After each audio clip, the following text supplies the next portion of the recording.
What's up, everyone? Welcome back to King Anime Review, and for this video I will be reviewing chapter 62 of Boruto Naruto Next Generations. And it turns out that the predictions I made about the future of Boruto were correct.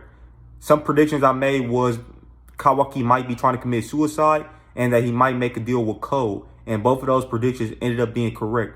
However, when I made those predictions, I forgot that Kawaki only knew one part of Code's goal, and that part of Code's goal was to avenge Ishiki.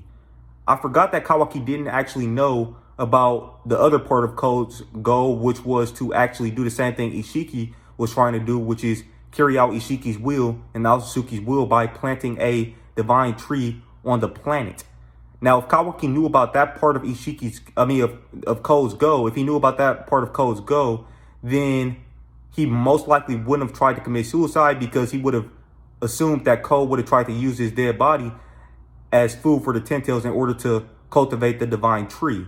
But apparently Kawaki didn't know about that part of Code's goal, but he did know about the part of Code's goal which was to avenge Ishiki. Now, maybe I forgot about that when I made that prediction, because, you know, these chapters are monthly chapters, and, you know, yeah, that probably just slipped my mind that he only knew about one part of Code's goal. But the fact of the matter is, I still basically predicted what was going to happen in the series. Now, I think this was done very well as far as how this stuff came about. So what happened was Kawaki, he ran away from Konoha, and he basically went to fight Code. And he knew that this was going to be like a suicidal thing, because he assumed that Code was very, very strong. As we said in the past, he assumed that as we saw in the past, he basically stated that he thought Code was stronger than Delta and Boro. So we don't know if he actually seen Code fight or not, but apparently he thought that Code was super strong. And yeah, so he went after Code. It seems like he was intending to actually fight Code, but he assumed that he was going to die anyways. But when him and Code got to talking, he basically told Code that he knows he wants to get revenge for Ishiki, but he killed Ishiki, so leave Konoha alone. And basically Code said, yeah, I'm not going to do that. I'm not going to forget about your friends. And Code basically informed Kawaki that he know everything that happened, and he's going to kill everybody who took part in Ishiki's death. But I thought that stuff was done very, very well, because firstly, as I said at the start of the video, Kawaki only knew about one part of Code's goal, which is why it actually makes sense that he would come to that conclusion, and that he would be planning on basically sacrificing his life to protect Konoha. And he knew that Code was seeking vengeance against Ishiki's killers, so it would make sense that Kawaki would try to protect Konoha by basically allowing Code to kill him. And he thought that was Code's only goal, which was Code's only goal was to avenge Ishiki, and he thought that Konoha, he thought that he could protect Konoha by allowing Ishiki to kill him. Now, the thing is, he wasn't just allowing Ishiki to kill him, though. He went there, and then once Code basically showed up, he started to fight Code. So he wasn't just going to let himself be killed, but he assumed that he probably was going to get killed in a battle, but he thought that was going to protect Konoha in the process if Code knew that, Ishiki was killed by Kawaki, specifically, that Kawaki was the one who finished him off. So, like I said, I thought all of that stuff was done very, very well. And it does make sense, especially when you look at how Kawaki's character has been written. He's had great character development. And it does make sense that Kawaki would be willing to sacrifice his life to protect the Hidden Leaf Village. That makes complete sense. And that stuff that we seen in the anime where he's about to leave the village the first time, and that stuff that got resolved eventually. And it seems like everything was resolved about Kawaki not feeling like he belonged in the village. It seemed like that was resolved in the anime partially and in the manga as well, but Kawaki still wanted to protect the village. And yeah, so I just liked how that whole thing went down. Now, other stuff that happened was Boruto, he was trying to basically he basically told his dad that Kawaki left, and that he was turning off his chakra or whatever. And the chakra that the sensory unit was sensing was a shadow clone, but then the shadow clone disappeared. Naruto told Boruto to, hey, you're going to have to stay here let the grown-ups deal with this. Ino and Shikamaru, he informed them about what was going on, and yeah, he basically told them to basically look everywhere for Kawaki. But yeah, that wasn't going to be possible to track his chakra because Kawaki was turning off his chakra. And that was actually explained in chapter 61 that was basically that's an ability that comes naturally to the Aotsutsuki. They're able to nullify, or they're able to know their chakra naturally. That's an ability that comes naturally to them. And Ida compared that to a baby horse or whatever. I think she said, yeah, she compared it to like a baby horse where they're able to stand up right after they're born. So it could be something that's instinctively Aotsutsuki are able to do.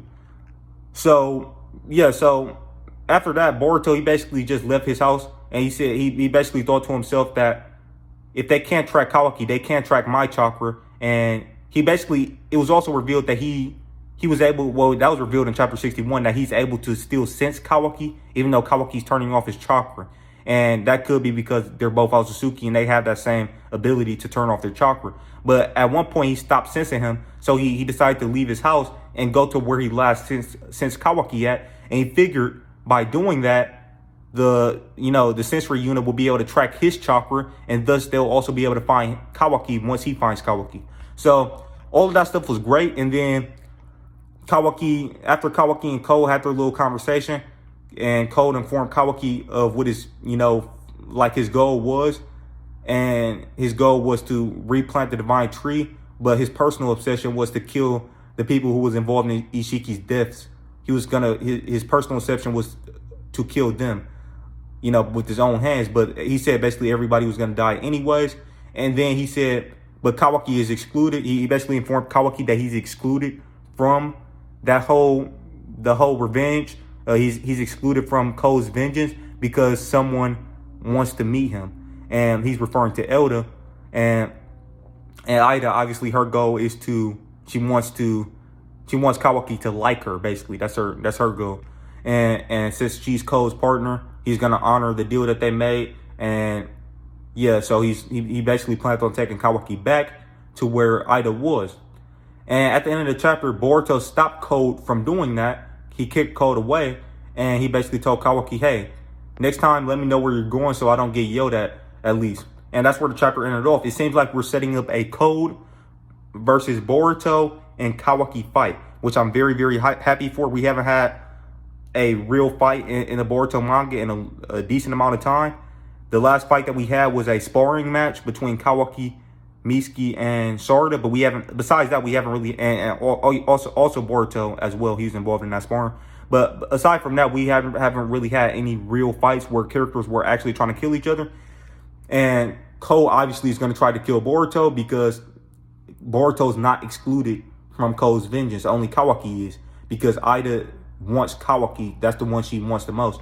Now, yeah, all of that stuff was set up greatly. And also because Kawaki now knows that Ko's goal is to cultivate a divine tree, it no longer makes sense for Kawaki to be suicidal at this point. And because he knows that if Ko does get a hold of his body, he's gonna use his body to basically cultivate the divine tree. So basically Kawaki, he didn't know that piece of information before this chapter.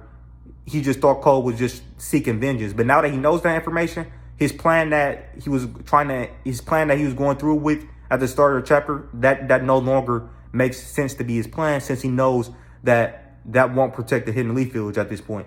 So yeah, all of that stuff was great. The chapter was fantastic. There's just one thing that is something that I want to be explained in Boruto. I want this to be explained. And that's the whole thing with what's going to happen with Ida and if Kawaki, well, we already know that. Well, I ain't going to say we know, but we don't really know how this fight is going to end or anything.